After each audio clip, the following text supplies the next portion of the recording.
All right. Hello, everyone, and welcome to the stream. I hope everyone is doing well tonight. We are kind of sort of going to pick up where we left off last time, although I've done some things off camera we need to review, and then we need to talk about kind of the way forward. So before I get into that, though, I do want to take a second and quickly thank the supporters of the channel, beginning with our partner, Matt Oscard. That's the highest tier of subscription over on YouTube memberships and Patreon, followed by the list of supporters you see here scrolling on the screen. They're a combination of the other tiers of support over on YouTube memberships and Patreon, as well as Twitch subscriptions. So those cover the costs of running this channel, things like software licenses, hosting fees, eventually things like assets, things of that nature. So thank you all very much for that support. It's greatly appreciated. And I would be in error without giving a large thank you to all of you guys, the viewers, whether you're joining us live here on the Twitch side or the YouTube side, or if you're catching the VOD after the fact. Without you guys, this channel and this project would not exist. So thank you all very much for being here. I greatly appreciate you guys, each and every one of you. All right, Magat Sub over on the Twitch side, good to see you. Good evening to you as well. Potham, good to see you as well. Hope you guys are doing all right. Okay, so I've got the changelog up here because there's a couple things I want to go over, and I'm probably not going to go into too much detail on any of these things except where relevant, but there have been a couple of things I've done over the last week between the last stream and this one, and it's mostly been sort of maintenance type work, but stuff that kind of needed to be done. So one of the things is I went ahead and fixed a lot of the issues around the raycasting and bounding volume hierarchy, so the BVH. So I fixed a lot of issues around that to fix some of the things that I was seeing wrong with the generation of the nav grid.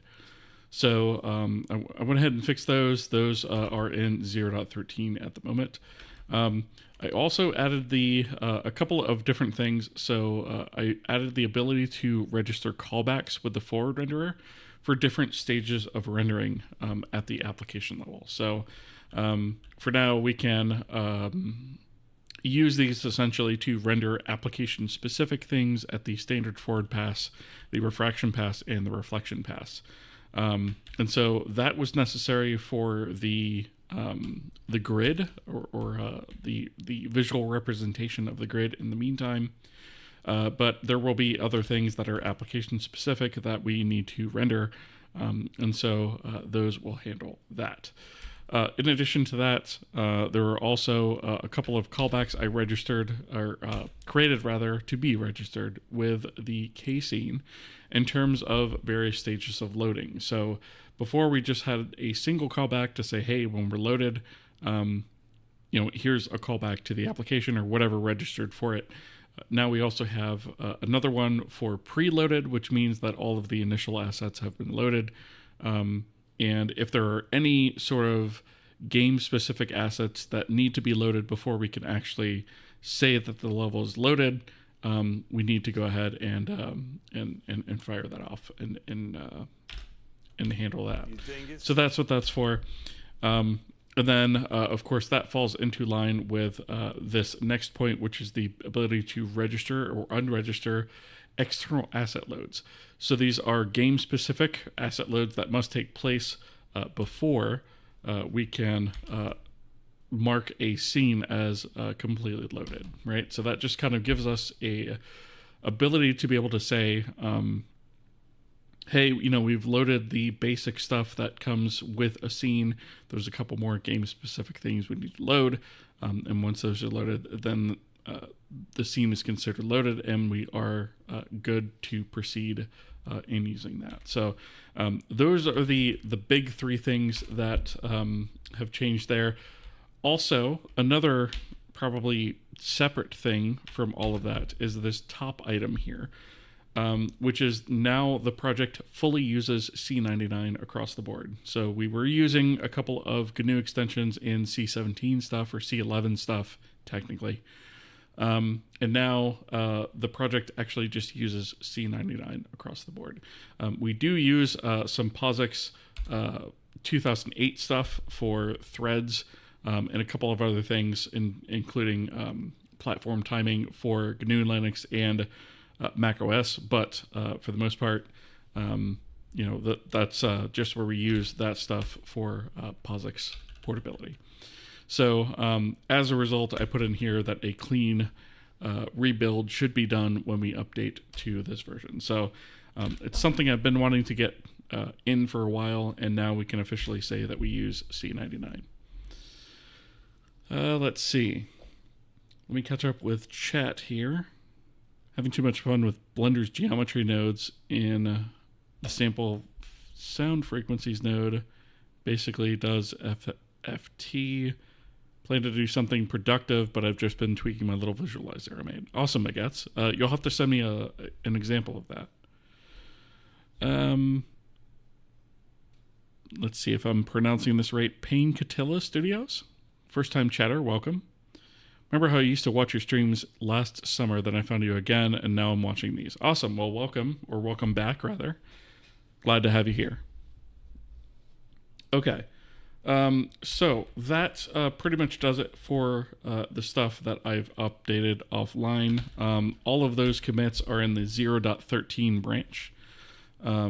So eventually those will be merged into main, but there we have it. One other thing I wanted to touch on before we get into the meat and potatoes of what we're going to talk about tonight is the to-do that I have for the game specifically. I've started laying out features that I want to go out with each version of the engine and each version of the game. So currently right now, as far as the game is concerned, we are currently working on 0.1.1. And that is targeted against Kohi 0.13. And so loading screen actually is another thing that I did offline. That is actually in. There's not a whole heck of a lot to it, but you guys will see that when we launch the application here in a second. So we do have a loading screen that is in place. Also, there's a couple things here. We do have the player able to move about the world bound by the nav grid. We do have that in place. So that is another thing that we can mark as done. However, there's a couple of other things like pathfinding and some of the stuff we have in here. So this sort of roadmap is basically going to kind of tell us what we need to implement on the game side, as well as, on the engine side, right? So the engine side is sort of in this to-do within Kohi itself, which this is all the stuff I have marked to do for the engine. And then for the game, this is all the stuff that we have marked to do. So there's not any particular order that I can think of off the top of my head that really matters. It's just sort of picking features and getting them into place. So some of the things that we want to focus on for this version of the game is going to be the movement system pathfinding specifically for both the player and NPCs. Speaking of NPCs, we want to have NPC avatars, which we don't have yet. And they basically need to exist in the world and be able to walk and navigate on a set path or timer. So they should be able to walk around from A to B to C around the world and be able to do that successfully. And then avatars for monsters or monster avatars should be able to do the same thing.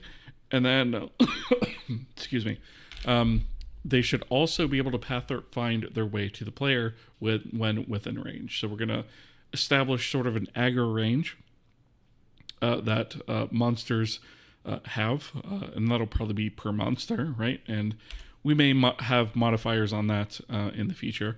But essentially, what that means is when the player comes within that radius of the monster, they should go ahead and aggro the player, which essentially means that they will do what they can to pathfind their way to the player.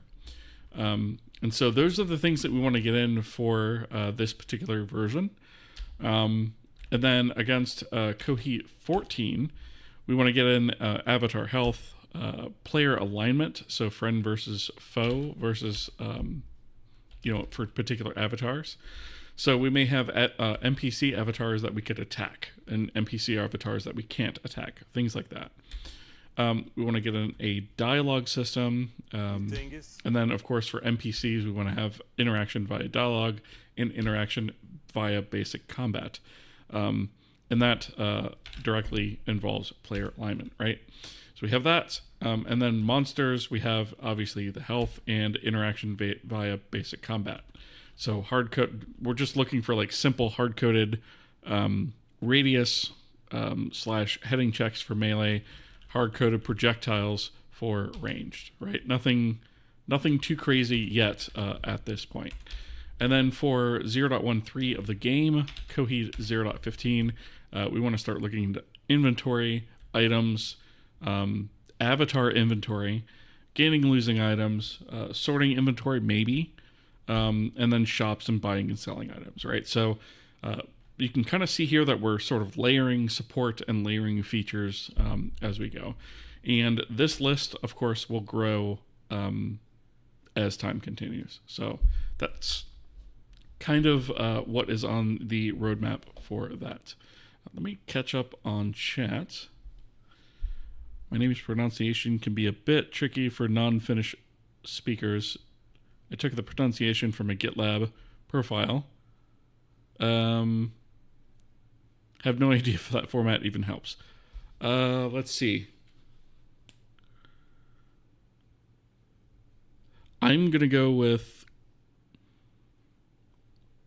Paina Katila Studios. I don't know if I've said that right. I don't completely know how to read that format, to be honest with you, but that's what I'm going with. Fellow Finn, yeah, Finnish is one of those languages that's on my bucket list to study, but I know absolutely none of it. BlizzTerra, how's it going? Oh, you have a 3-hour technical interview on Monday with a sad face. Well, I wish you the best of luck. I look at technical interviews in a different way. I guess maybe interviewing folks or being on the other side of it gave me this perspective, but I look at them as kind of fun now. I look at them as picking apart a problem and problem solving. So maybe try to shift your perspective towards that and say, hey, how can I make this fun? How can I turn this into a puzzle I need to solve? I wish you the best of luck. I hope you do well. You'll have to keep me updated on how you do with that. How much manual memory management do you have, or isn't that a part of your game engine? We manage all of our memory manually, actually. We have our own specialized allocators and everything. Close enough on the pronunciation? Okay. Why Finnish? I had a friend in middle school that was Finnish, and I heard him and his parents speak it, and it just sounded like a fascinating language to me. So it's something that I always wanted to learn, but never really got the chance, right? So I probably am. I mean, I'm already in the process of learning Japanese, so I might use Japanese to learn Finnish and sort of ladder that way. But yeah, I don't know. We'll see. So strange, they told me not to prepare. Really? Well, I mean, okay. So what that might mean is that you might be running into an interview situation where they aren't going to necessarily ask you leak code questions, right? So there are certain interviewers who look at leak code questions as a waste of time. I would be one of those if I were interviewing. Because 99% of the time, that stuff isn't something you're going to wind up using in the actual, real production environment. So maybe that's what they meant by it.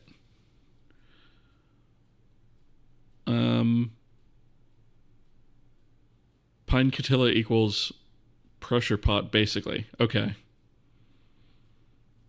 Oh, like a pressure cooker almost. I like that, actually. Pressure cooker studios. That's actually pretty baller. I like that, if that's the way it translates. Pressure cooker is not what I'm referring to.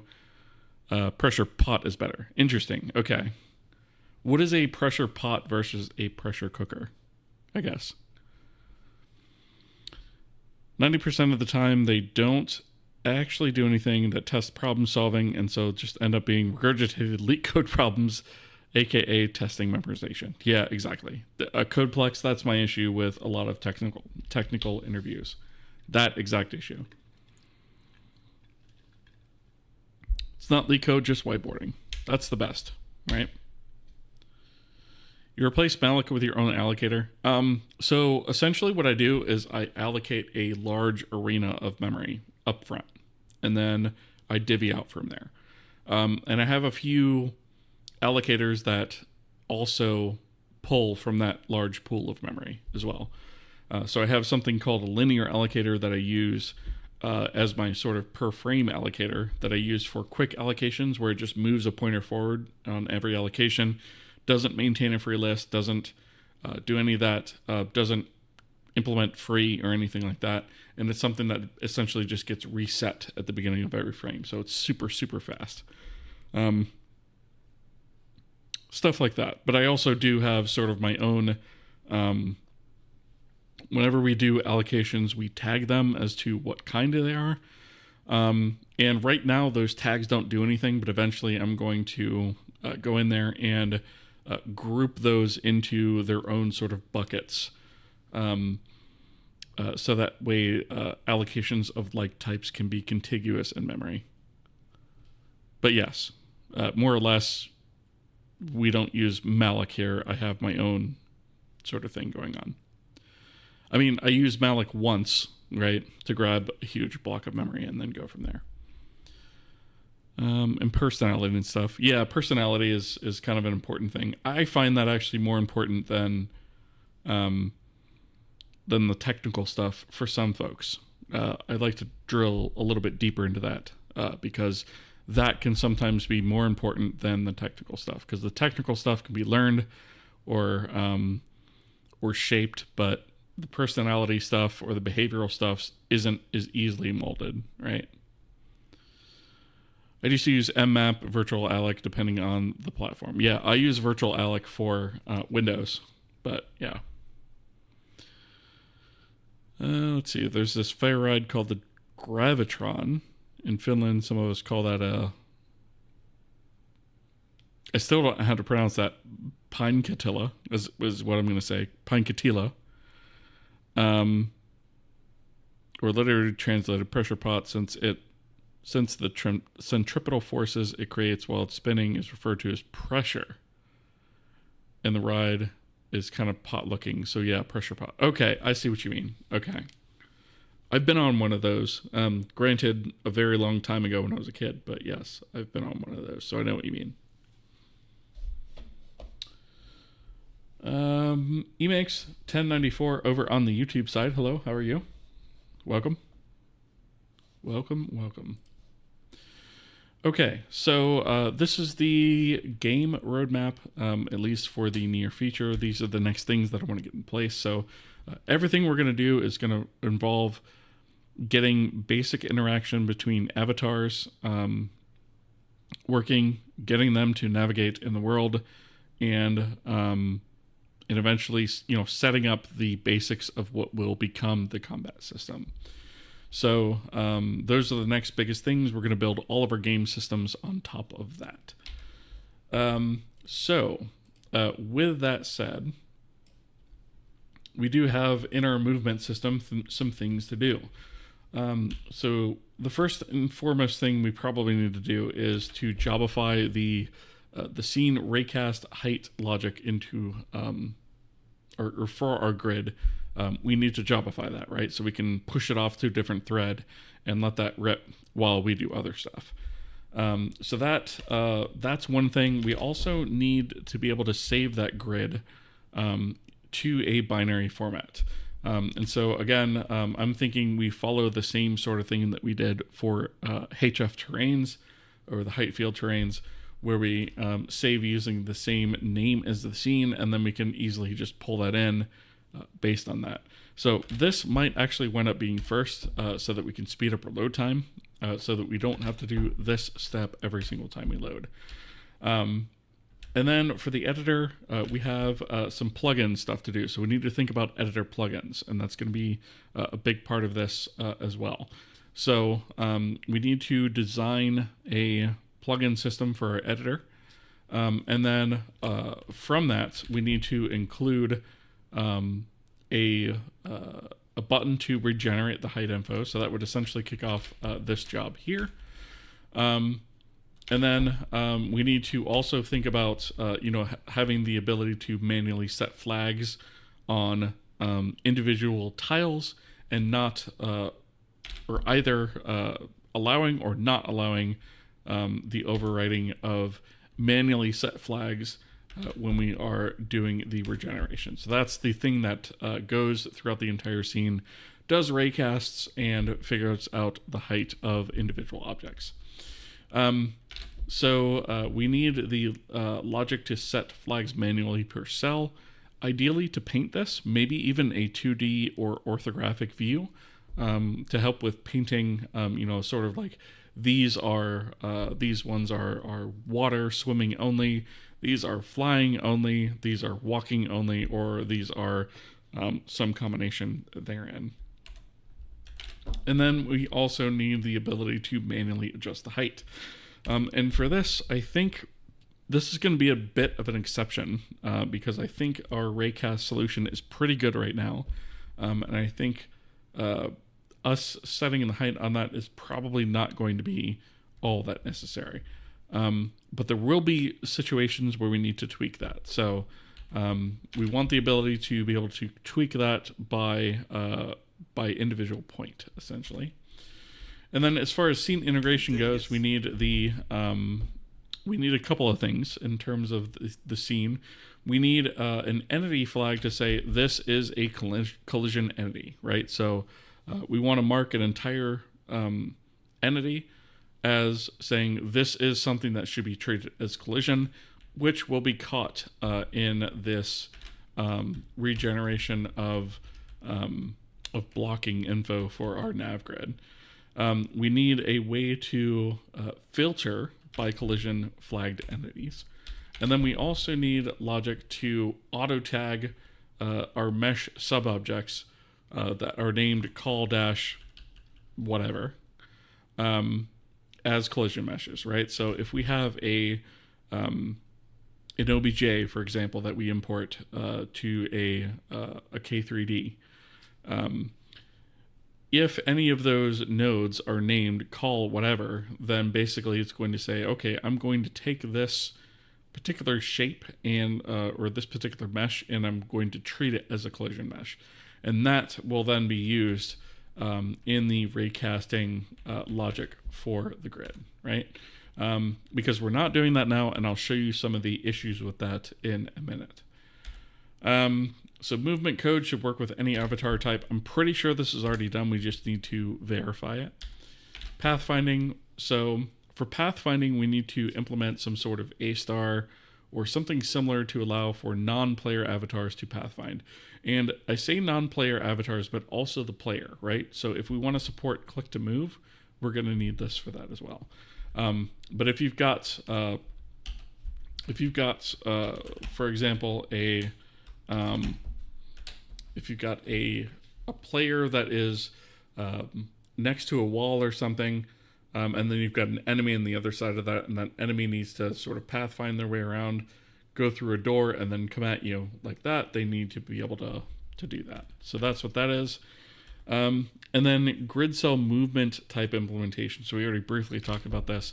Marking a cell as swimmable, flyable, walkable, or manually blocked, right? So we need a way to be able to tag each of those cells as manually blocked. And that kind of goes back into the editor portion here. So this is the sort of roadmap of things that we have to get working for the next couple of features to actually build on top of. So let's go ahead and run this. And we'll note here that we have a new loading screen after this, right? So when I press enter, we're going to see a loading screen, except we're not going to see that loading screen animate or anything because it's going to kind of hang up on generating the height data for the map, right? So when I click on this, it's just kind of stuck on this loading thing until, this process down here completes. And then boom, it goes into it, right? And so, we need to, that's one of the reasons I'm saying we need to jobify, and also be able to serialize this grid data so that we don't have to generate it every single time we load the level. That being said, I did do a few things offline, so you'll notice that this is working much better than last time. We have the grid rendering below the water, which we did not have last time. And then also we have the ray casting working across the board, right? So essentially all meshes in the scene count as things that should be ray casted and taken into account when it comes to height of the walkable area, right? So we can actually step up onto this guy now. We can kind of go over to here and step onto this guy now and run around on this, right? Run around on this. And anything that is over a 45-degree angle automatically gets marked as blocked. So we can't, exceed past, certain edges, right? And so this is all well and good, but it's not perfect, right? So one of the problems that we'll see here, and actually I'll switch over to editor mode so that you guys can see this a little bit clearer, is it also catches the geometry of the trees, right? So a tree is a great example of something that we don't necessarily want to catch all of the geometry for, because what it's actually doing is it's blocking off everything where a raycast hits the individual leaves of the tree, when realistically the only part that we need to collision check is the tree trunk, right? So realistically we should have maybe 4 grid spaces blocked off here because it's kind of in the center of 4. Instead, we have all of these because it's detecting the tree as being, or it's detecting the sort of top part of the tree as being something that we should block off. So that's where that portion comes in. And you can actually see here for the larger tree where that actually creates a problem where we cannot actually path all the way up here. We get some broken parts of the path because the tree is so large, right? So we're going to need to fix that, and maybe be able to flag things as, hey, you can use the this mesh or this entire entity as collision, or ignore this thing, or we have a certain submesh that's contained within that particular geometry that we can use for collision, but we don't want to use the whole thing as collision, right? So maybe we embed some sort of cylinder around the base of this tree, for example, to say this is collision. Anything that collides with this or any sort of ray casting, use just this instead of using the entire model, right? Whereas for maybe this entity here, that's just this this guy here. Maybe we do want to use the entire thing, right? And so that's something to definitely keep in mind. So I did a bunch of work on getting the ray casting to work correctly. So you can see as we go around this larger scaled mesh here, it kind of affects the movement mesh as you might expect.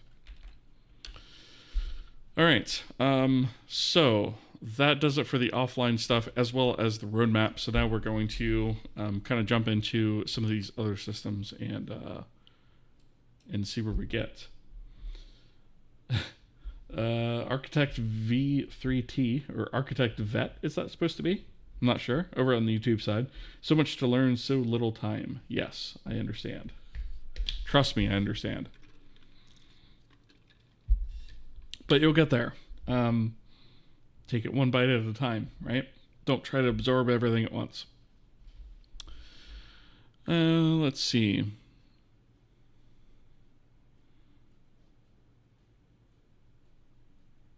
How do you know how much memory to allocate for the game? That's a good question. So right now we allocate 2 gigabytes. And so it's a little hard to see probably here on the screen, but we're occupying 600 megs of that 2 gigabytes. So if that number needs to increase at some point, we'll just bump it up to 4 gigabytes or whatever.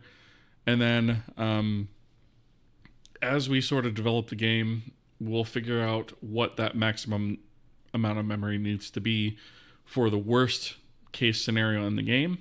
And we'll write some mechanisms to track that as we play through the game and progress with the development. And we'll say, okay, we need to have this amount of memory available. And so maybe we'll pad that by 10% and say that's the total amount that we need.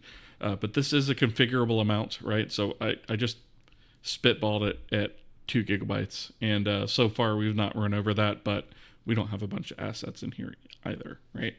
So, it's a little bit of a guess, but eventually we'll get into the territory where we'll say, okay, we either need more memory or we need to tighten this up a bit because we don't need that much memory, and we'll figure out from there. But good question. A lot of people I know start at 256, and then when it crashes due to too much memory use, move to 512 and so on. Yeah, so I spitballed it at 2 gigs, right? Because I knew, even 1 gig was probably not going to cover it, to be honest. Interesting to see you developing the engine. I've asked this before, but how long has this project been going on, and how much work hours have you put in it? Good question as well. So I've been actually working on this. As far as calendar years go, it's been 5 years. However, there's a huge asterisk with that, right? I spend less than part-time hours on this a week. So I spend maybe 10 to 15 hours max on this per week. So if you extrapolate that out to full-time working hours, we're really talking about a year to a year and a quarter of actual development time here. I do have a full-time job outside of this, so I can't afford to work on it 40 hours a week, right? But if we were to shift all the time that I've put into it from that sort of less than part-time hours to full-time hours, that would condense into about a year and a quarter at this point. Makes sense. I guess that avoids memory leaks from taking up your entire system RAM too. Yes. Because it stops at the engine's limit. Yep. Yeah, so we have a hard limit. So if we try to allocate beyond this, it's just going to abort, essentially. That's one of the advantages to writing our own allocator. I mean, there's lots of advantages to it, but that's just one. Okay. Let's see. Was there anything else I wanted to cover before we move on? I don't think so. I think that was basically it. Let's see. You did have a custom 3D model format, right? How did you store normals? Yeah, we do have a custom format for that. We do have... let's see. In here, and actually I think it's in the Kohi folder itself, if I recall correctly. I think I put an HTML file in there with the actual specs. Or did I not? I thought I did.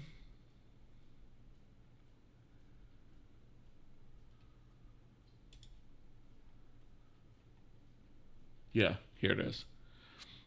So this K3D format, let's see. This K3D format HTML kind of gives a full breakdown of the entire file format. So we did all of this on stream. But yeah, it literally gives you how all the data is stored, all the various sections in terms of submeshes, bones, animations, animation channels, individual strings that are stored in there. This format contains everything, yeah. So if you're interested, it's right there in that K3D format HTML file. Worry Roberts, how's it going? Good to see you. Welcome. Hope you're doing well. Okay, so I think probably what we should do in terms of order of features we should get in is I feel like we should probably do the grid save format and get that written out to a binary. Come up with the format, get that written, get that loading so that we can avoid that sort of long loading process. And then from there, probably what I'm thinking is even before jobifying that, the generation of that data, I think we start working on the editor plugin next, right? Because we want the ability to regenerate as well as save. So I think the way that we're probably going to work on this is we'll come up with the file format of the nav grid first. And then what we'll do is we will say if there's no nav grid file with the same name as whatever scene it is we're loading, then we'll go ahead and generate it. And for right now, we'll eat that time. But then once we generate it, we'll immediately serialize that out to a file. So that way we've got it saved. So the next time you load the scene, you won't have to go through all of that. You'll just load up the serialized version of it. Then I think writing the editor plugin is going to be next, because that is going to be how we are going to kick off the logic to regenerate our height, our raycast height logic for all of that nav grid. And then after we're good at that point, I think jobifying this makes sense. And then from there, we can actually set up the tools to edit that stuff and be able to save, which the save mechanic will already exist. At that point, we can kind of build off of that. And then it makes sense, I think, to do the rest of this stuff. So I think the first thing we're going to do is kind of try to figure out what the save format for that binary grid format should be. Thank you guys for the follow. I appreciate that.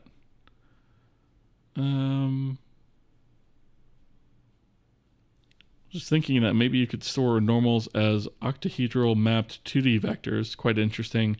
You could convert cube maps, etc., into octahedral textures. Interesting method, I mean. That could be. The problem is you have to decode that, right? So, well, maybe, depending on how you do it. If you were to save that to a... Yeah, if you were to save that to a texture, you'd essentially have to break down that array of pixels into normals, right? Whereas what we do with this format is we save them to explicit normals and an explicit array of those things. And we just slam that array over in memory and we're done. So I think in terms of loading speed, it's probably quicker to do the way that we have it initially. But yeah, it is interesting. We could potentially use that for other stuff in the future. Orshi, good to see you. How have you been, bud? Good to see you here. Welcome. Just wondering how many monitors do you have and which aspect ratios? Hoo boy. Okay. So for just counting my setup here, on my main rig, I have 4 monitors, right? So I have the one that you're seeing here, which is a 4K monitor. That's the one I record in because it's obviously 4K, right? I have another 4K monitor above that, just above it. And then I have 2 1080p's vertically to the side, right? And I use those ones for chat while I'm streaming. But this monitor right here also feeds into a splitter, which I then video capture over to the Mac. The Mac is what I actually stream from. So the Mac is another machine that sits over here that I also use to port this engine to macOS. So I have that as well. And then I have other various work machines off to the side, which I won't go into, but yeah. Suffice it to say, I have a lot of screens on my desktop at the moment. Octahedral environment maps are worth it if you're doing irradiance probes. So I'm not doing irradiance probes yet, but at some point I probably will be. So in that case, you're probably right. Been good. Nice to catch a stream. How's life treating? Life is treating me good. Thank you for asking. Yeah, can't complain. Other than the summertime heat, which I absolutely deplore. Yeah, it's good. It's much better than several months ago when I had my carpal tunnel pain. I've since had that surgery, recovered from it, and it's so much better. And I'm super thankful for that every day. I still do have my psoriatic arthritis, but that's a separate issue. Can't complain though. Very interesting monitor setup. I've been planning to get more monitors myself. Gets very annoying when I need to switch constantly between Notepad++ and Godot and other programs as well. Yeah, so my monitor setup, and I won't go into this too much because I realize this is taking stream time, but my monitor setup is the way that it is because of my unique setup that I have to support my personal dev environment, streaming, and also my work setup, right? So I've got a slew of switches and splitters and stuff like that. So this main monitor that's in front of me that you guys are looking at right now, this is the main thing that I use, that I also capture for stream, but I also use it as my main personal development machine. And then I also use that when I'm logged into my work machine. I use that as my main monitor for work. So I've got like splitters and multi sources and stuff with that.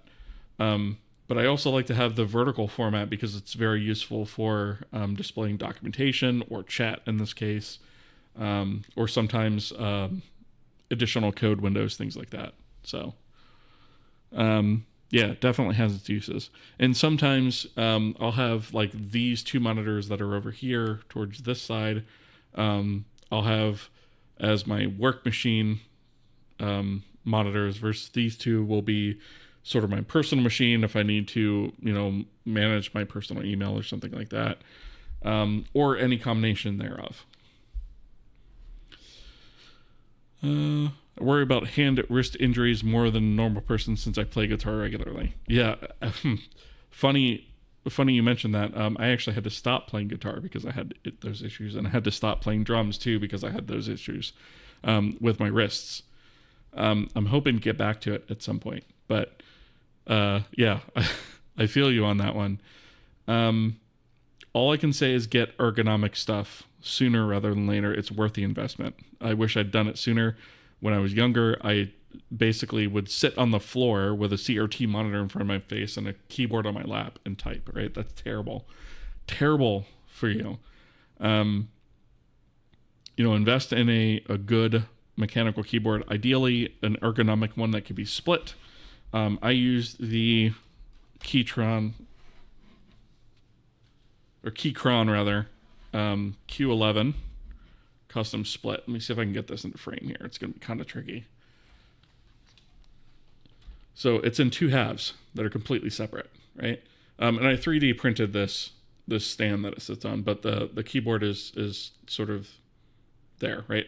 And it's in 2 complete pieces. So I can set these pieces on the desk at the particular angle my hands need, and it's much better for my hands. And then also I have a trackball mouse, which I don't know if I can get that in frame here because the cord's kind of cable magnet short.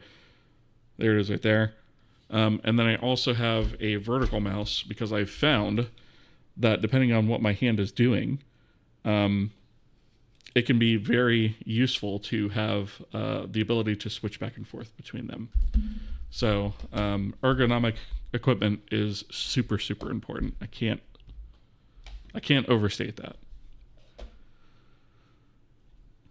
Stop talking about wrist pain. You start to feel it out of solidarity. Yeah. So I had carpal tunnel surgery in April on this hand, and I fear that I'm going to have it on this one as well, because I'm getting the numbness and tingling is getting worse on this hand. So I'm probably going to have it in my left hand at some point as well. Let's see. As we talk about setup at the moment, may I drop a question about what keyboard you use, what switches? Oh, yeah. Well, I answered the keyboard thing. So the keyboard is the Keychron Q11 custom split keyboard. The mouse is a Logitech. The trackball rather is a Logitech. What is this? Oh, I forget what this is. It's like the MX Ergo is what it is. And then the vertical mouse is a Keychron. I don't think it says. Oh yeah, M5 8K wireless mouse, black. And then as far as the switches go, I have a 4K HDMI switch that I use for multiple devices, including the other Windows machine that we built on stream to do my Windows testing. And then for the splitter, I don't remember what brand this is. It's a Amazon special, but it's a HDMI splitter. At some point, I should probably write up an article on all of this stuff that I have. But yeah, it's quite a complicated setup. It's not something I could very easily explain in like 2 minutes. Need more monitors. I have a RL event going on, making me downsize some things. I hear that, Apotham. I mean, I've actually thought on occasion like 4 monitors is too many. I feel like 3 is probably the magic number, to be honest. Heard of this model? Yeah. Vertical mouse has solved all of my wrist pain problems. Yeah, between that and a trackball, I've found that alternating between the two has been very useful for wrist pain. It was most beneficial to me before my carpal tunnel surgery, but even now I feel like it's good. I don't have the numbness or pain anymore, thank God, for this hand. But yeah, I figure for preventative, it's pretty awesome, I think. So yeah, you know what? I'm gonna write that down. It's been a while since I posted an article on my website anyways. So, post article about setup, monitors, switches, etc. Keyboard, mice included. All right. I will work on getting a blog post up on my website for that. Because, yeah, that's probably... I guess that probably would be useful to some of you guys. So, okay. So, let's talk about binary format for our grid. So if we take a look at the grid itself, let's see. I wonder how much. Oops. Let's see.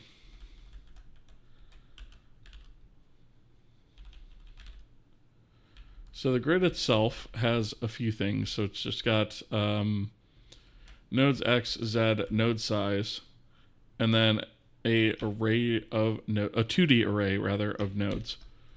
and then geometry and model ID. So I think the way that we should probably think about this is all of this stuff is relevant to the grid in terms of serialization.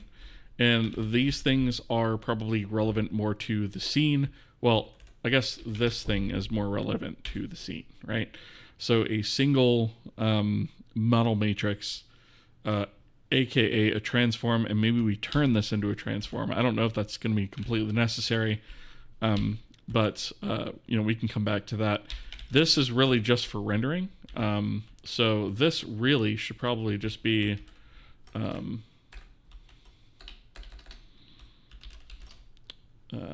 only for debug rendering. We might even want to put debug tags around that and only generate this for debug builds. I don't know that we're going to want it for release builds, but for now, I'm not going to tag it that way. So really, this is what we need to serialize, right? And then each node itself has position, so vector 3 position, and then flags. So we need to actually add some flags to this. So we have right now, a flag of none means that it's blocked, right? That we can't walk on it. Otherwise, we can flag it as walkable, swimmable, flyable, all three. But I think we should probably also add to this. We should probably add blocked bit, right? What we're going to want, the reason we're going to want that is this is going to be manually defined as a blocked node, right? So whenever we're in the editor, when we auto-generate all of our geometry, the default will sort of be blocked unless we say it's not blocked, right? But if we go into the editor and we say this particular node must be blocked, then it's going to get this flag. And when we regenerate that height data, we can then say, well, this has already been flagged as blocked, so let's not, sort of undo that. So it's just a way for us to be very explicit about it. Okay, so there's that. So I guess really what we want is we also have avatar controller. This probably doesn't belong here. In fact, I mean, this is part of the movement system, so maybe it does. I'm not going to think about that for right now. All right, so let's do type def struct, and we're going to say Illumina navgrid asset, right? Illumina navgrid asset. And this is going to basically contain the same things,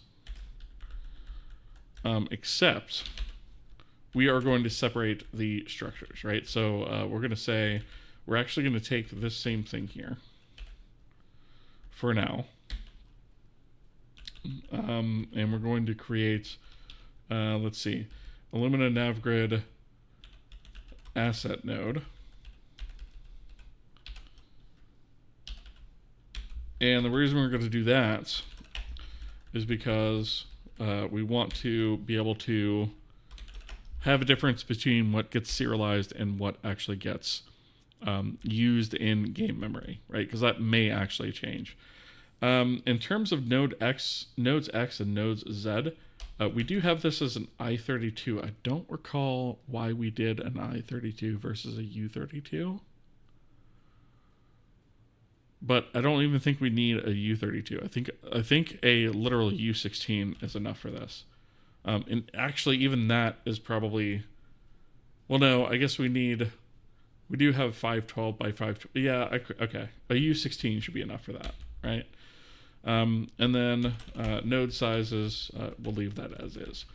And then so the asset node or nodes here, we probably ought to think about how that's loaded, right? So when we think about a file, we don't really want to deal with a 2D array here. We want to deal with a single array.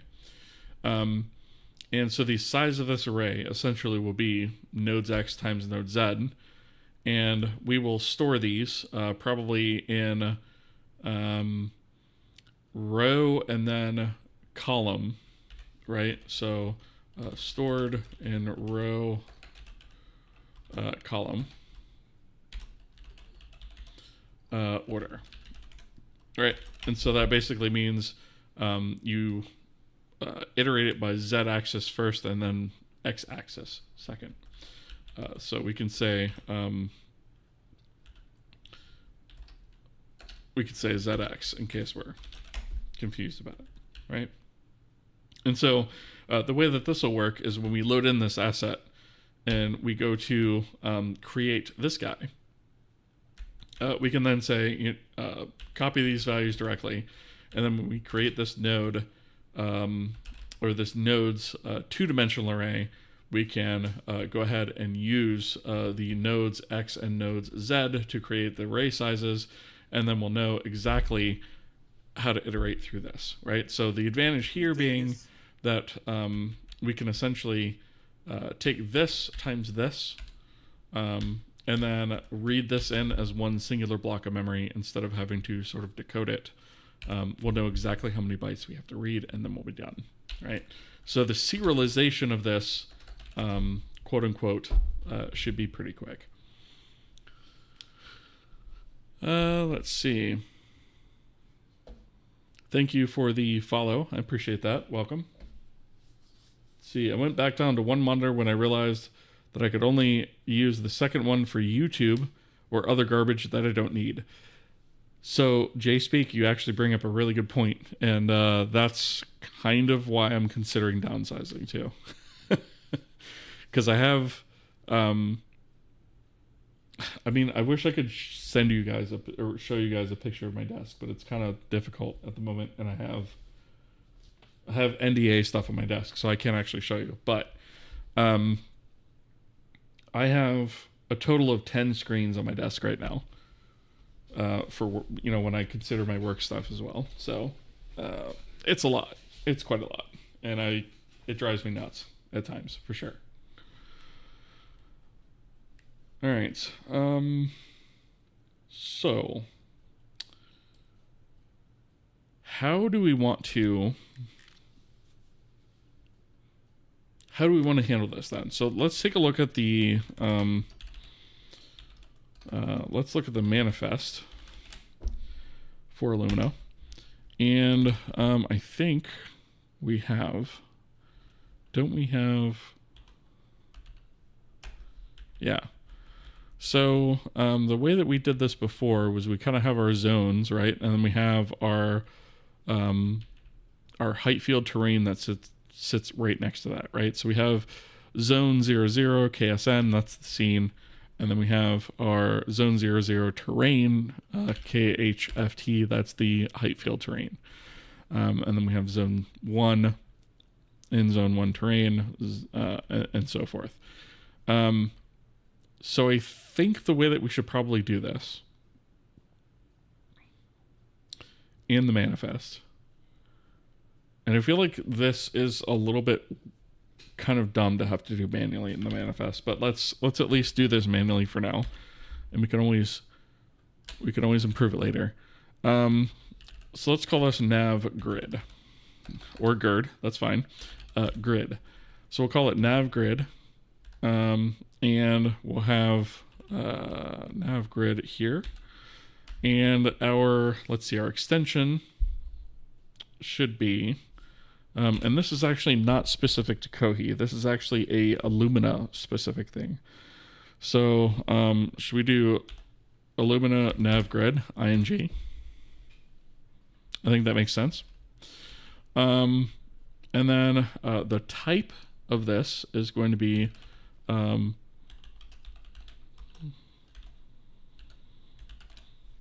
I think, Illumina navgrid, right?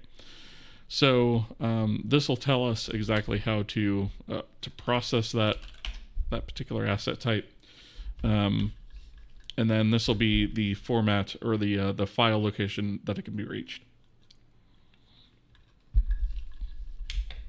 So I think that makes sense. Let's take this, and we don't need it necessarily for zone 1 yet, but I'm going to plug it in here as well, just so that we don't have to do it later. So we have that. And now whenever we go to load that from our file system, we already actually have it in our manifest, right? So Illumina navgrid, that's going to be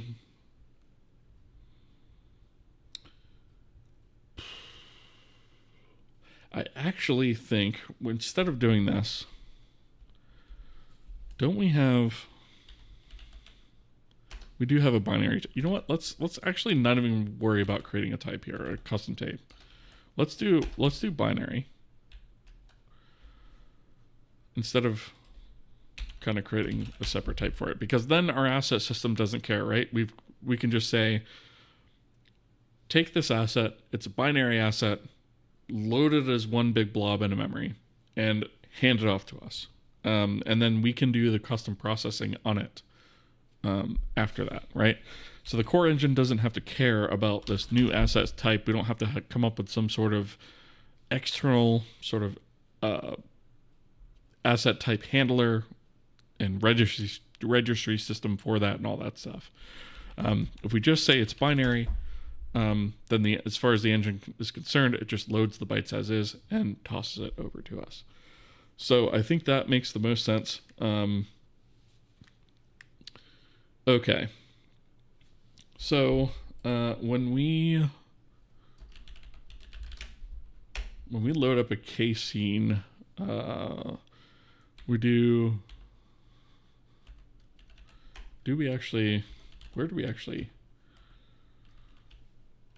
we set that? We only have in the manifest.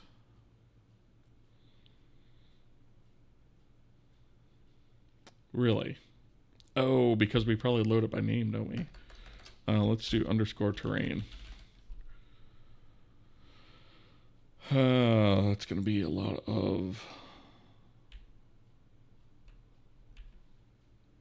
Okay, that's the manifest. Let's see, serializer. So here's the serializer for it. I don't think we need that.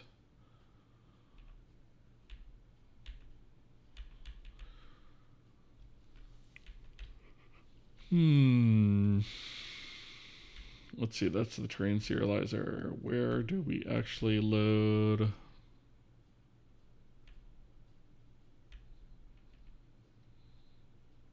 This is all editor stuff. That's fine. Should have gone the other way, apparently. Whoops. Okay, so editor.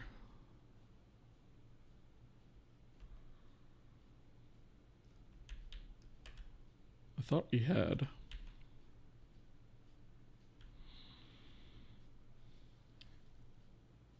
Deserialize. Yeah, that's after we get the asset.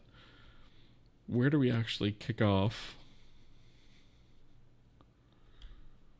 the loading of this? I don't recall. It's been a while since I've written that code, so I have to refresh my memory here. It's not the movement system. Nope. Do I have to put a quote here? Maybe that'll narrow it down a little bit. Let's see.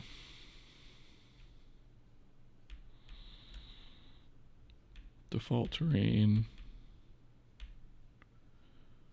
Here we go. That's the line I'm looking for. Okay. So whenever we load up a scene, we do the k-scene create. Part of that is where we come in and we say the HF terrain asset name is basically equal to the scene asset name plus underscore terrain, right? So that's what we do there. And then looks like I have a fixed being here to use async. We're not doing that. I don't think we need to do that.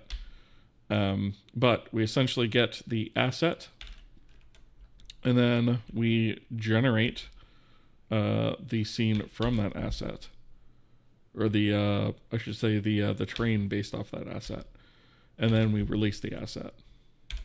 So we essentially would need to do the same thing here with the nav grid, but the core K scene does not know about the nav grid. So essentially what I want to do here is we're going to offload this to the zone system, because the zone system is actually, and this is another thing I forgot to cover, the zone system is actually what is responsible now for loading the grid anyway. So we have Illumina nav grid create, right? So whenever we have the on scene preloaded, the next thing that we do is we try to set up the zone nav grid, which if we do a peak definition on this, this is what now owns the nav grid, right? So really, this is where this logic belongs, right? So instead of the scene, this is going to be the zone, right? So let's see. Do we need to store the asset name?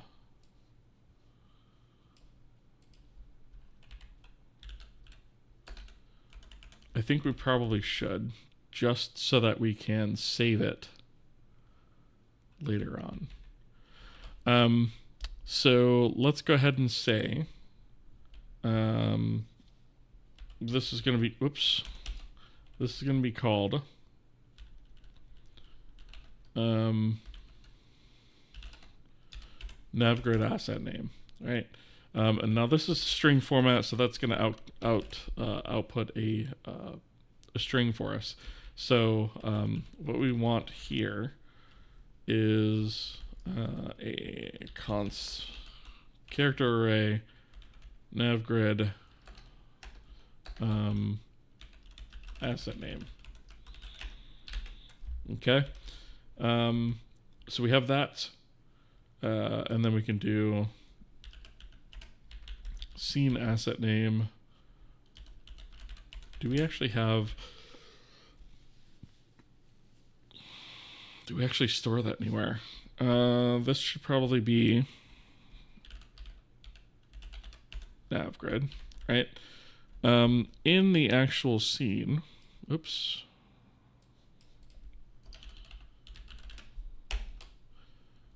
Let's see. What was that?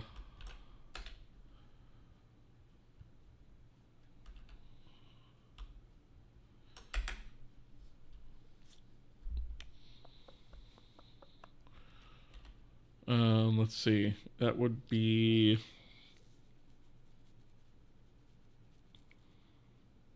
not scene. HF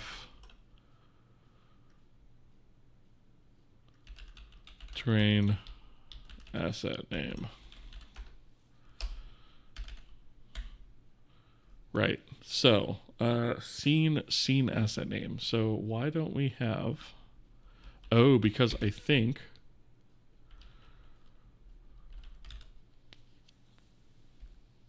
that structure is private. Poop. All right. So do we actually have a way to refer to that or get the asset name? I don't think that we do. So we probably need to get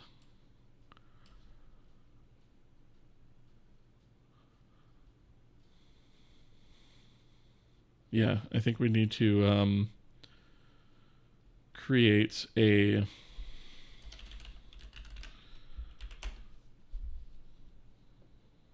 method of actually accessing that. So let's see, we can do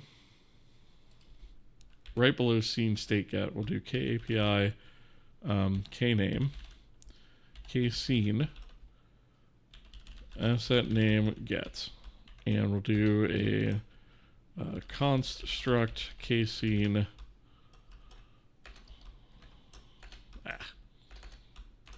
scene,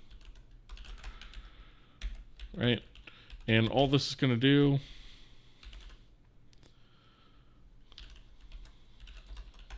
is essentially the same thing as here, but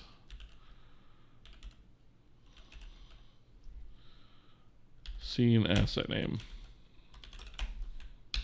right? So now I should be able to get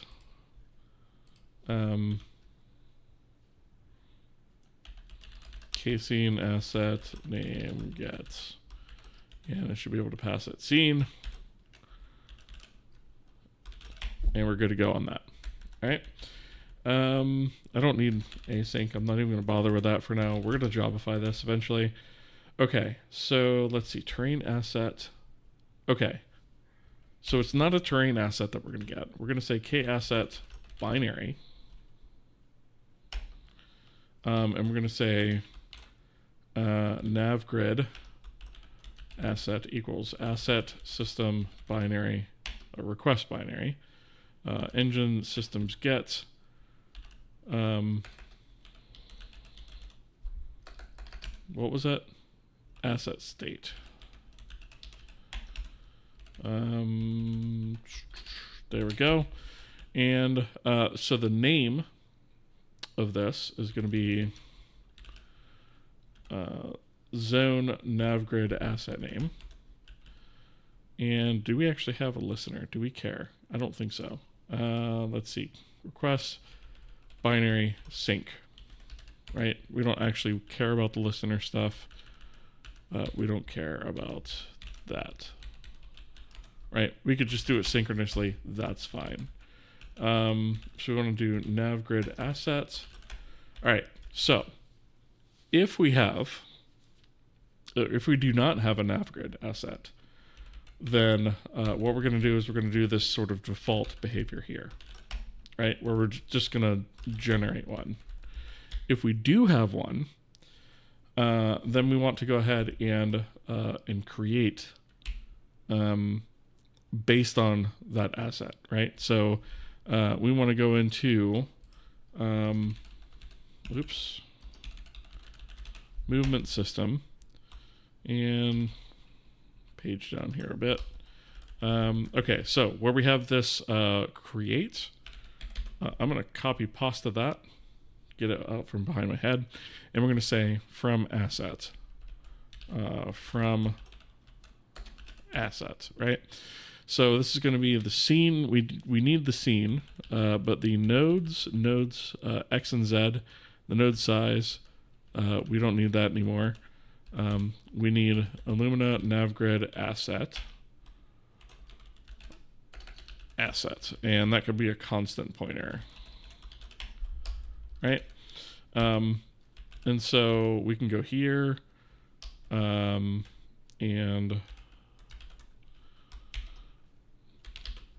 down here,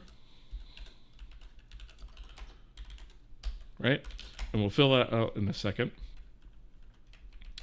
Because we need to do Illumina navgrid from asset. We're going to say scene, right? And then the asset itself is going to be,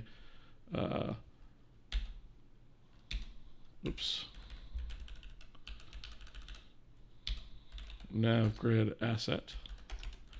And then outgrid is just going to be the address of z.navgrid. Okay? We think we need the address of that guy. Do we not? Wait, what?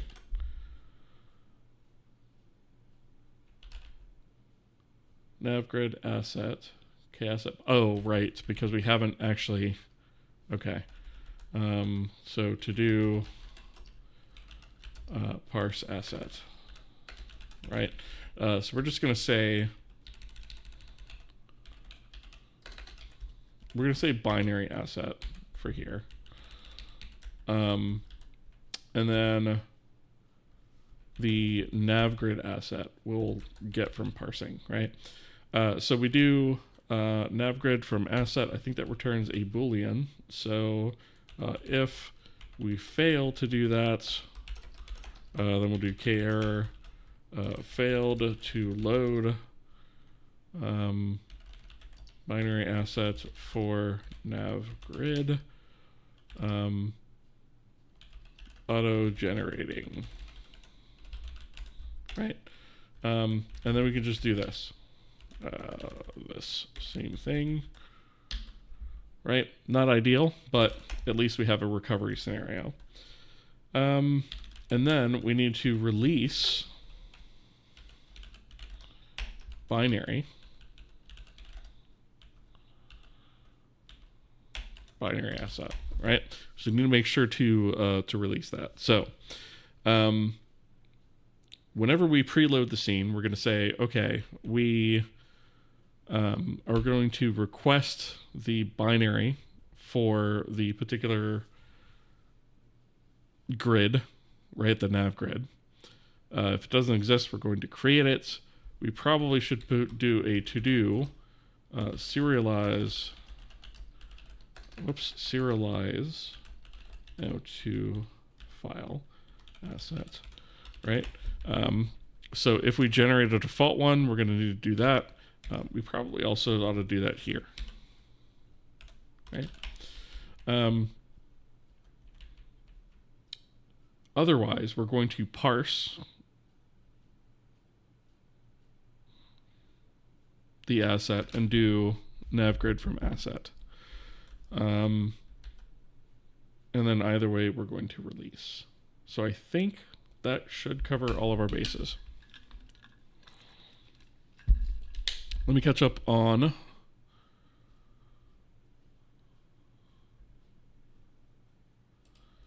chat.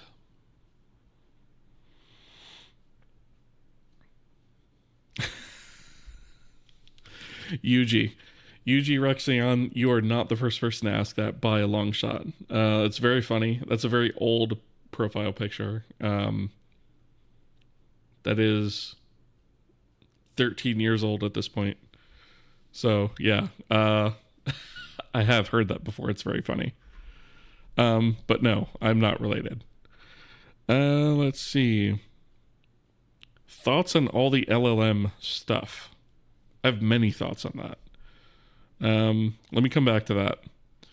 Pierto with a watch streak, 30 stream streak. Thank you so much, Pierto. I really do appreciate that. Holy crap, that's a big streak. Thank you very much for that. Appreciate you being here.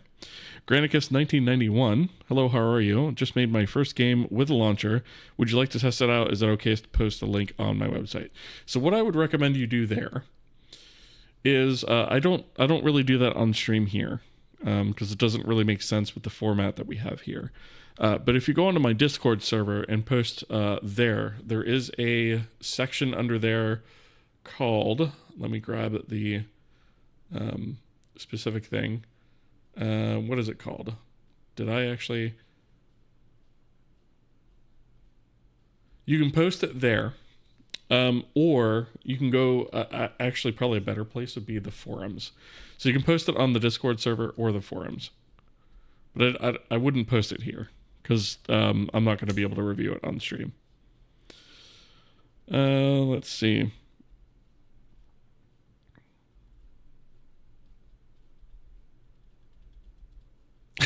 Magats. I'm not going to read that out loud, but that's funny.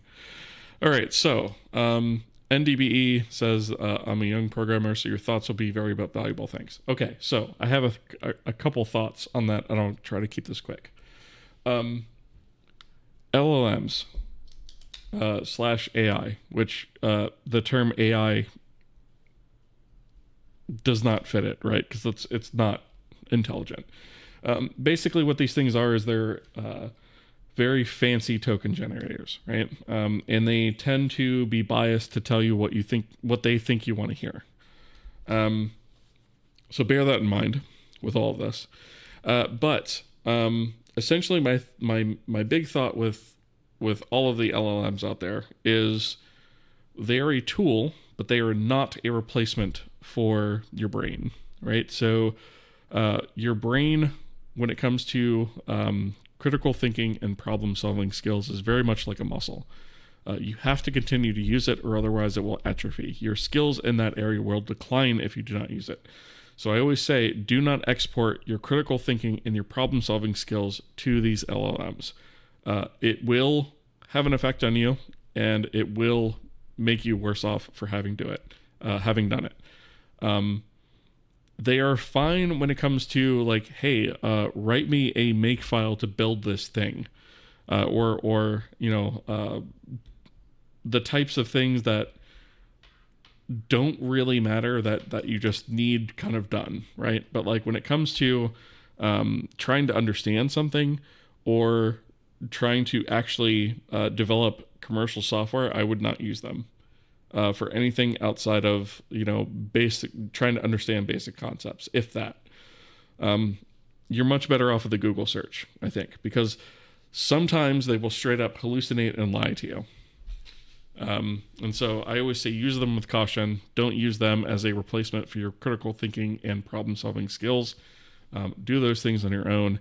Otherwise, you will weaken your own ability to do those things over time if you use them too much. I hope that helps. Hello, what is this color scheme? So, the color scheme, let's see if the bot is working tonight. It's been highly, highly unreliable lately. I may have to switch bots, actually, or write my own. So the color scheme, actually, did I update this? Let me see.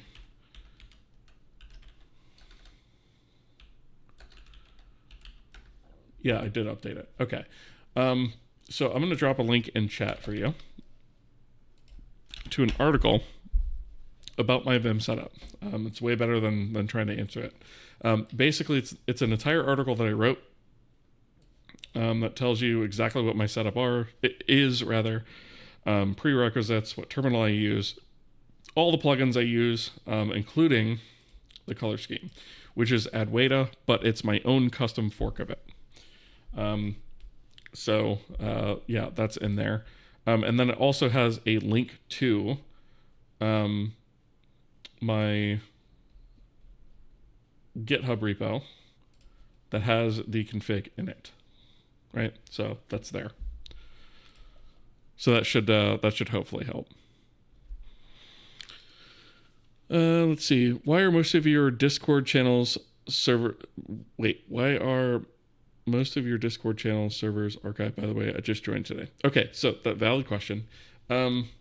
Discord was doing some things a few months back that I was really not a fan of, including pushing for people to like use Real ID and stuff to identify themselves when they have been hacked many times over the years, and there have been many leaks of their data open to the public. And so I was just not comfortable with that. And so what I've done instead is I did a little bit of thinking about it, and let me actually pull this up.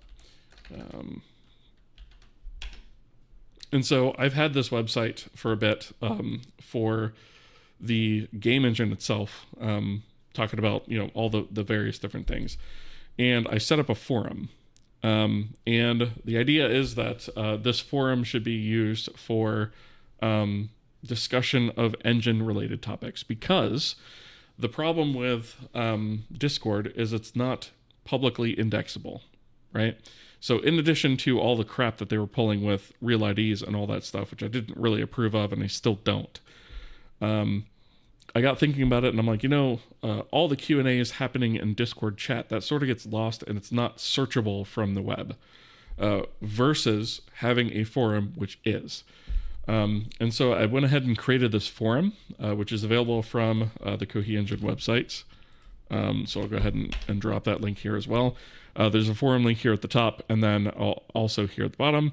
And then also I have a post about why we're moving away from it and that kind of thing. So I haven't completely shut it down. I don't think I'll ever completely shut it down, but I'm trying to encourage folks to use the forums instead of Discord to discuss this kind of thing, because this will be useful to other people that are searching for problems in the future versus, it getting lost in Discord discussions. Because it's kind of, their own sort of walled garden, and it's not searchable from the internet, and that kind of sucks. And I think that's the wrong direction to go for support. What's the forum engine? It is Simple Machines forums. Yeah. Have I considered using Matrix instead of a Discord? No, for the same reasons. Matrix doesn't have the real ID thing that they're trying to push, right? But it's still a walled garden. It's still not indexable from, search engines. So it really doesn't move us forward in any meaningful way. So I think forums are kind of a thing that, yes, they're a little bit of a relic of the past, but I think they're a better format and a better tool for discussing something like a game engine or a project like this. I think it just makes more sense. And so we're moving towards those. Cool. Join the forum. Yeah. I don't push it as much as I probably should, but yeah, I try to encourage folks to jump on there. Occasionally, there are spammers just like on Discord, and I try to keep an eye on those. But I think the forum is kind of a thing that just makes a lot more sense and fits the problem better. So, all right. Anyway, I think I've caught up on chat now. Okay. So, now that we have this, we need a nav grid asset, right? So we need a nav grid asset, and we'll do, we'll call it grid asset equals, and we'll do here, let's see, we'll say nav grid asset parse, or parse, I don't know if that's the right word. Right, and then we'll pass in the binary asset to that. Right, now,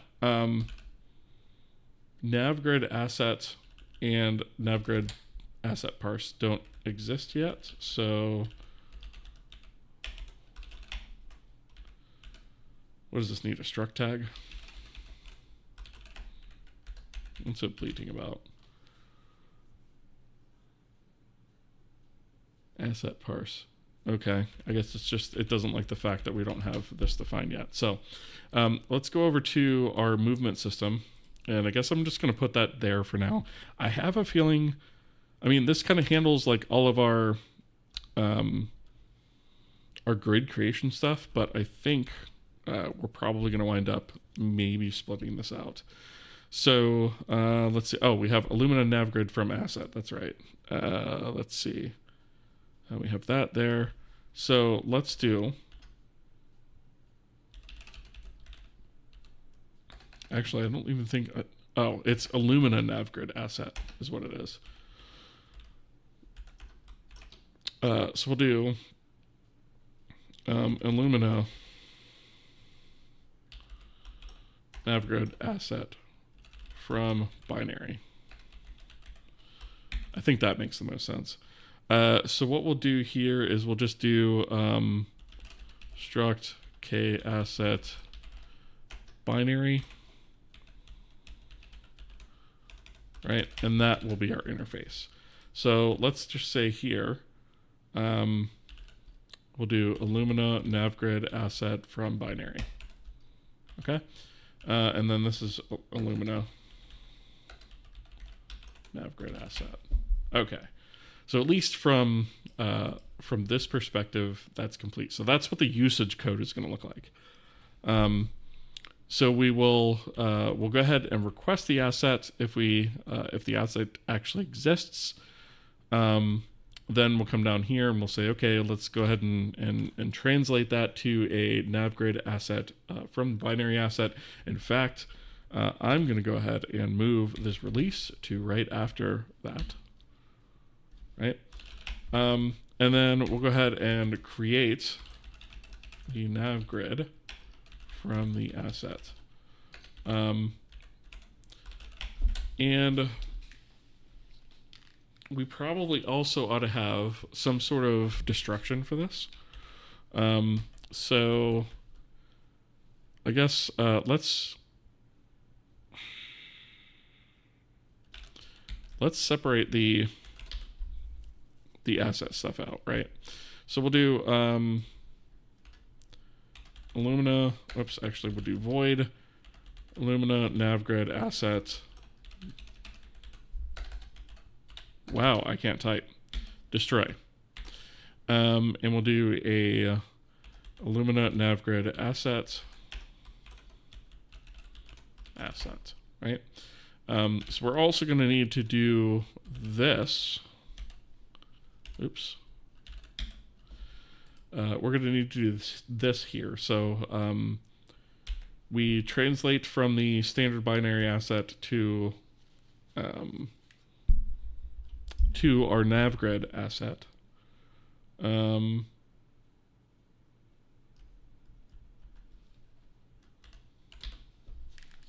then we will destroy the asset down here. So we'll say, let's see, grid asset. Okay. So, whoops. So whether or not we're successful in using this asset to create this, we'll come down here and destroy it, right? So that will solve that. And then in our error scenarios, rather, we will have a default creation of a navgrid.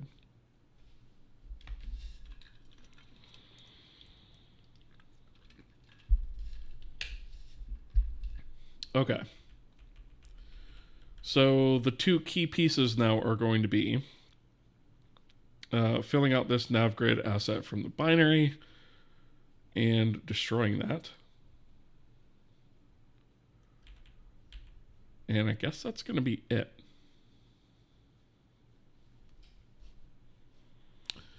All right, so movement system. I'm going to copy pasta these guys below navgrid destroy.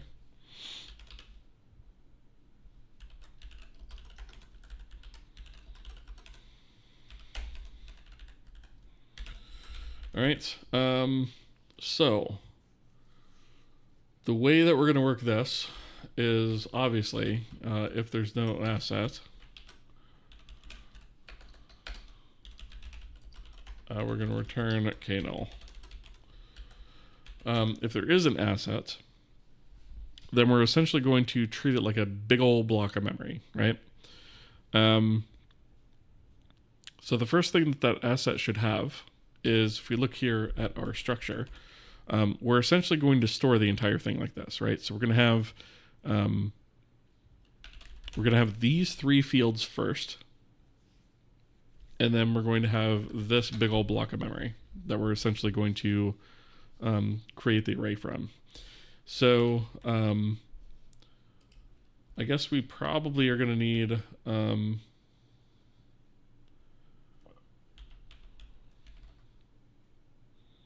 do we actually have, I forget.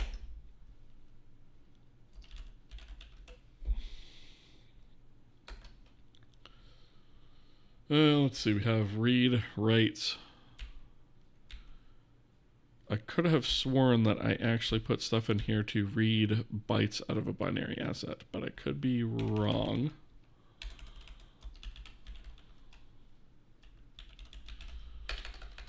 Let's see. Binary string table.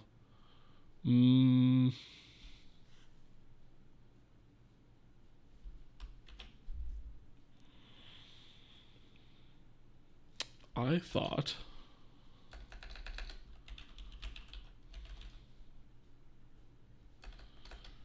apparently not.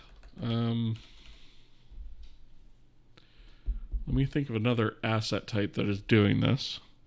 I thought, let me actually look at the HF terrain serializer. This is literally just doing a read binary E16. Okay. Oh, and I define the stuff this way. Okay. I had forgotten about this. This is probably something. Yeah. These functions are something I've been meaning to actually port into some sort of utility so that we don't have copies of them all over the place. So basically these are to read from or write into binary blocks of data, given an offset and all that stuff. Do I want to create that here on stream? I don't think we need to. But I think it might also be nice, and I think probably this will be something I might go ahead and just do now, based off of this. So the way that this works currently, in here, or anything that uses something like this, is these functions provide an offset, right? So they take in an offset, and then they provide a new offset once you've read from the binary, right? So it just does read binary, which does a copy memory into the destination from the source at the given offset of the given size, right? So, and then we return the offset plus the size as the offset, and then we use that as the offset that gets passed in to the next thing. Right, so it might be nice to actually have a way to say, maybe we've got some sort of binary parser that maintains the state automatically for us, so we don't have to do that. Because this, like, obviously we don't want to have to redefine this all over the place. That's kind of a pain in the ass. So that's one issue, but the second issue is having to maintain all this offset logic, which isn't a huge amount of logic, but it might be worth actually splitting out.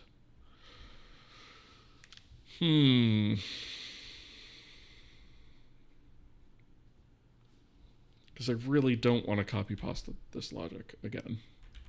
I really, really don't want to do that. These things should be...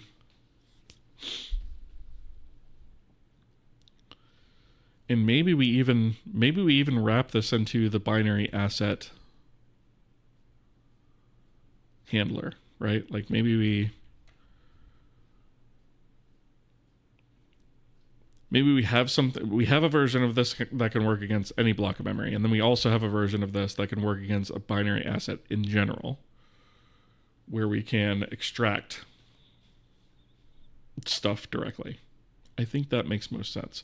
So we have read binary,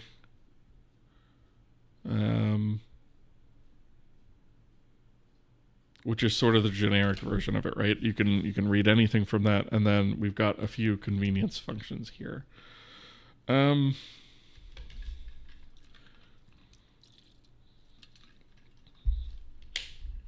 right, this wasn't quite where I planned to go on the stream, but I kind of feel like it's necessary. Okay, so this is in Kohi core. So if we take a look at Kohi core, let's see. So we have assets in here, asset types, asset utils. Maybe that's a place we can put it. Asset type from string.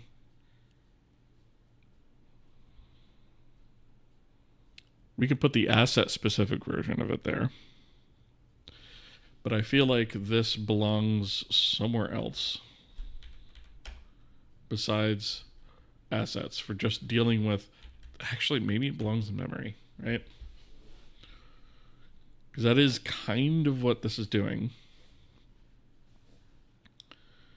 So maybe we have like a binary reader, binary writer.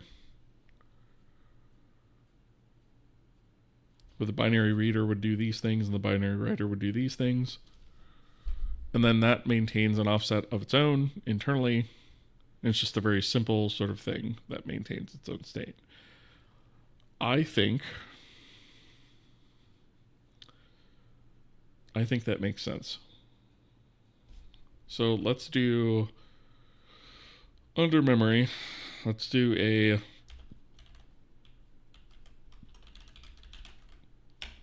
binary reader H and C, and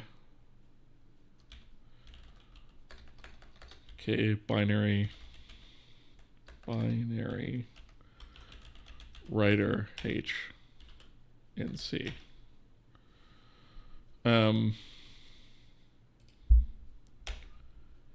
we'll do this pragma once. And so for the reader, our interface is basically going to look like this. We'll have this. Right? And then maybe we'll have, we can actually keep, I don't see any need to sort of privatize this. So we can do type def struct K binary reader. Right? We can do U64 offset, and then actually void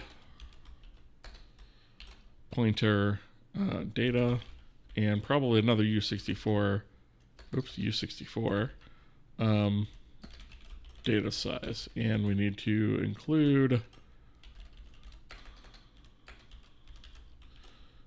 defines.h, right? And so here, instead of having to grab a source, we can actually handle these a little bit differently, right? So we can actually, we can do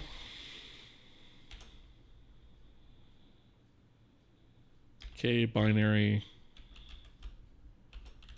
reader, read, right?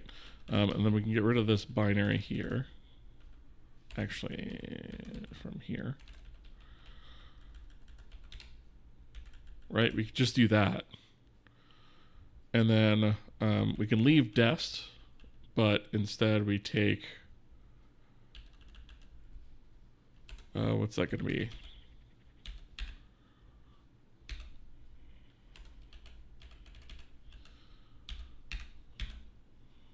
Why is it? Change forwards. We'll change that to K binary reader.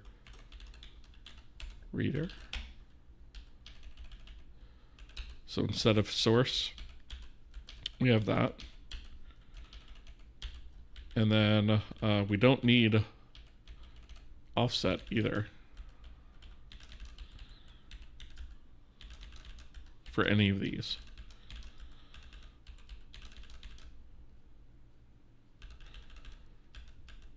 Right. Okay. And obviously none of these are static also. Okay. So the only other thing will be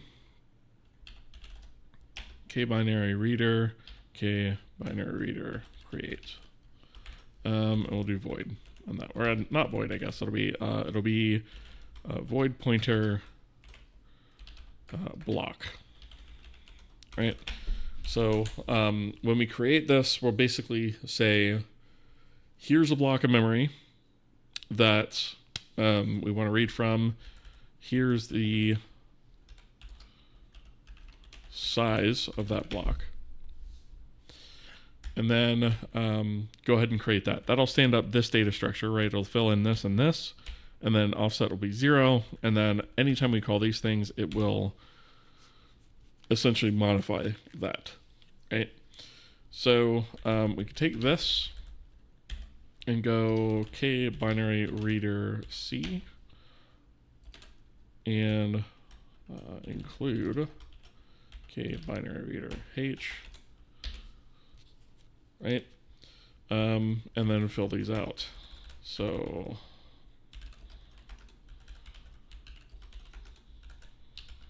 oops.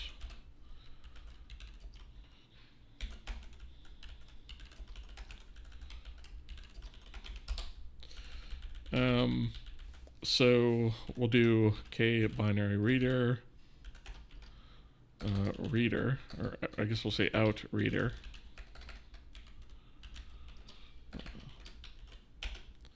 So we'll say data size equals size data, data equals data, or block, I guess. And then offset equals 0. Return out reader. Right? So what we really want here is, like, whenever we do the read, we do want the copy memory, right? So we want to do from the source, which is going to be the reader data plus reader offset, right? And then actually, instead of U64s for all of these can actually be all void, because I don't think, I mean, I suppose we could do booleans, right? Because like we could return if like it's ever called against a null or something, but I feel like we should probably solve that with asserts. So we'll do reader.offset plus equals size. All right, and then that'll pretty much get us there. And then essentially all we need to do is just fill in all of these bits here. So read U32.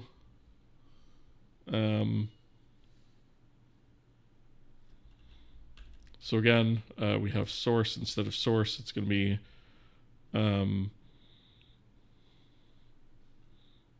well, actually, in this case, it's just going to be reader.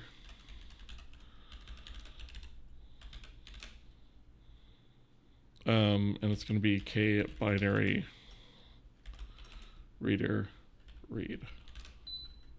K binary reader read. There we go. So it's going to be the same thing for U16, just different size. And these are really here just for convenience. Same thing with U8. All right, I suppose we could add signed types in here too. Be easy enough. It's really, like I said, just for convenience. And then if we wanted to do a array, it's basically going to wind up being the same thing. So we're going to do K binary reader read. And then it's going to wind up being reader and then element size times count, right? And we're just basically going to read that as one huge thing. So now, whenever we go to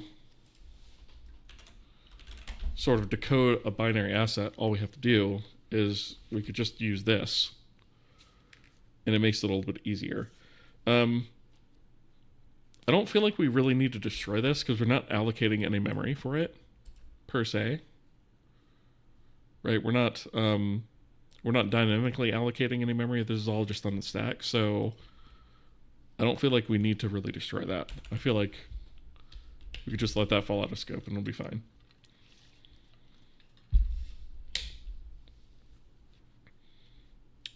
Okay, so the whole point of this was to go to was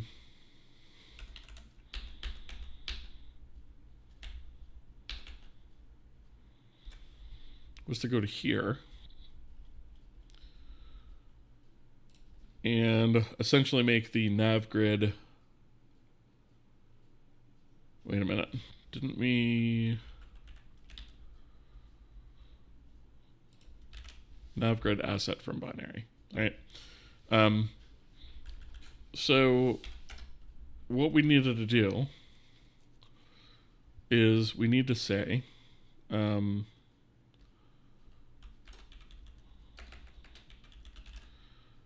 so we'll say asset. Oh, wait. We need to do... Oh, do we need a pointer to this? Or can we just do this on the stack?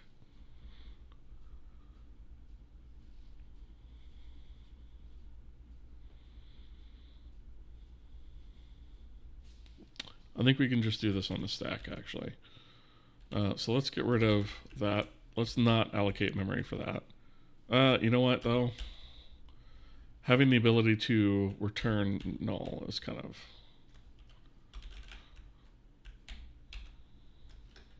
Yeah, that's fine. All right. I guess we'll do a allocate type. And we'll say the type is Illumina navgrid asset. And memory tag is asset. All right. So we'll do that, return, oops. So here we'll do Illumina navgrid asset, grid asset equals that. And when we return, grid asset, right? So we at least have that. And now we can do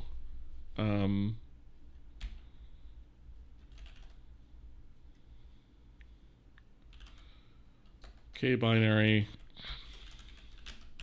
Is that not what we just called it? K-binary reader. Yeah.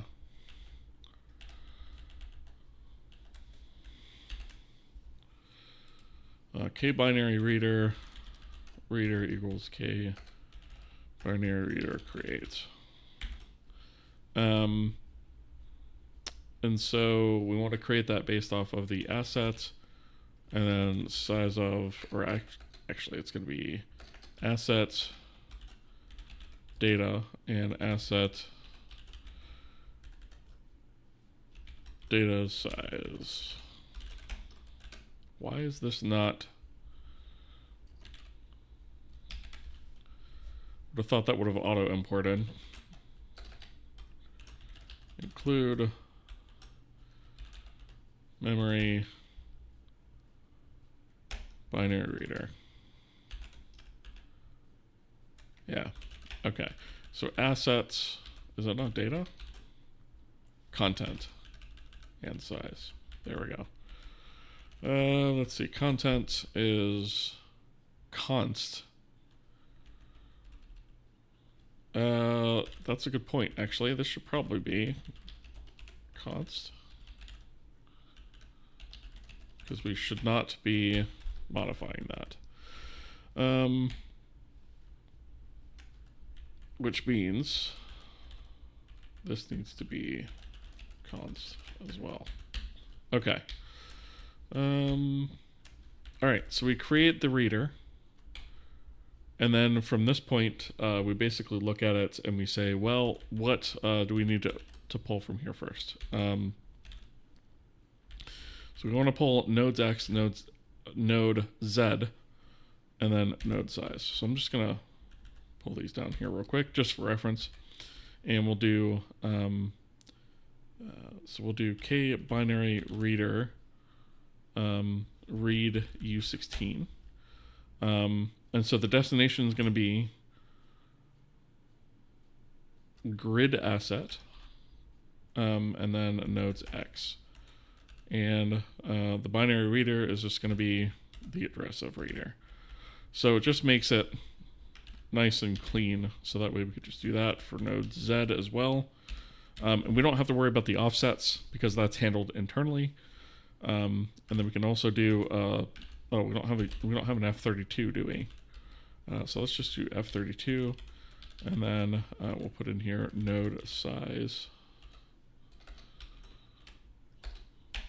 right? And then it'll be that. And then to do array, right? I guess we can go ahead and just do that. So the array itself is going to require us to allocate that memory. So we're going to say grid. Actually, let's do U64 grid array size equals. And we're going to do Illumina navgrid asset node. We want to do size of that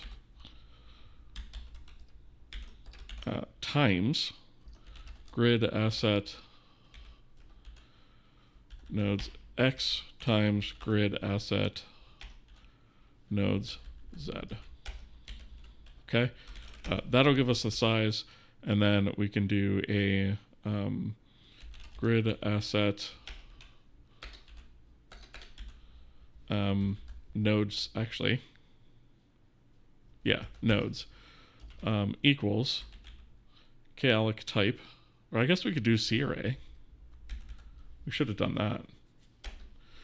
So the type is going to be Illumina navgrid asset node. And then this is going to be grid asset nodes X times grid asset nodes Z. Right, so we allocate that, but we're still going to need the size for the k-binary reader. So k-binary read array. So the address of it is going to be, or the destination rather, is going to be grid asset nodes. We want the address of reader. The element size is going to be size of Illumina navgrid asset node. And then the count is going to be grid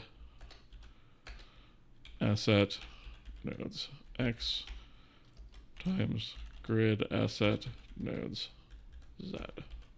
Right, so I guess we don't really need this. All right. And so that's all there is going to be to getting our asset, right? So we just need this read F32, which is not a huge deal.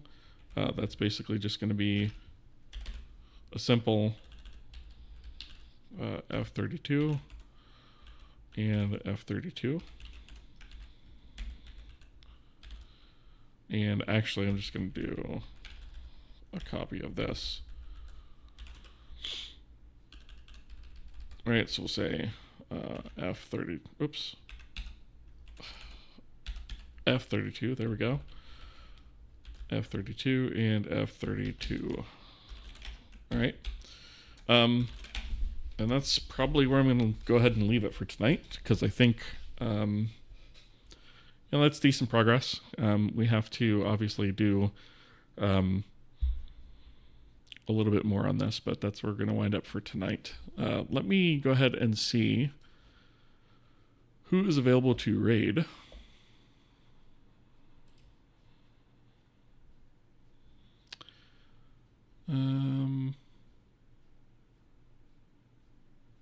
Dang, I was hoping Els Dragoon was on, but they're not online at the moment. All right. So while I am looking for somebody to raid, if you guys don't mind, I would greatly appreciate a follow and or a sub either on the YouTube or Twitch side. Or I think I got those backwards, but yeah, the follows definitely help me. So if you haven't done that already, I would greatly appreciate it.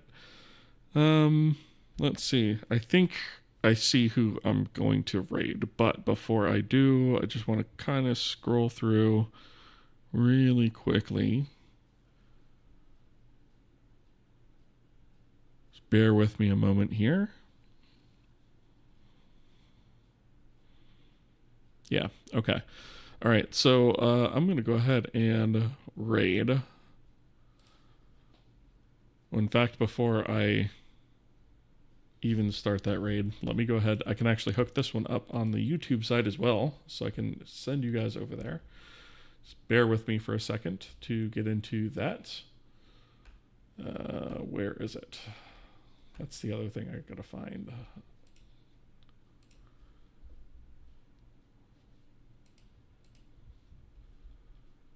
Here we go. Okay. Redirect. There we go.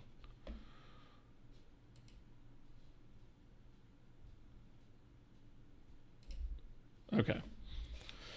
All right. So, we are going to raid Moonwood Games.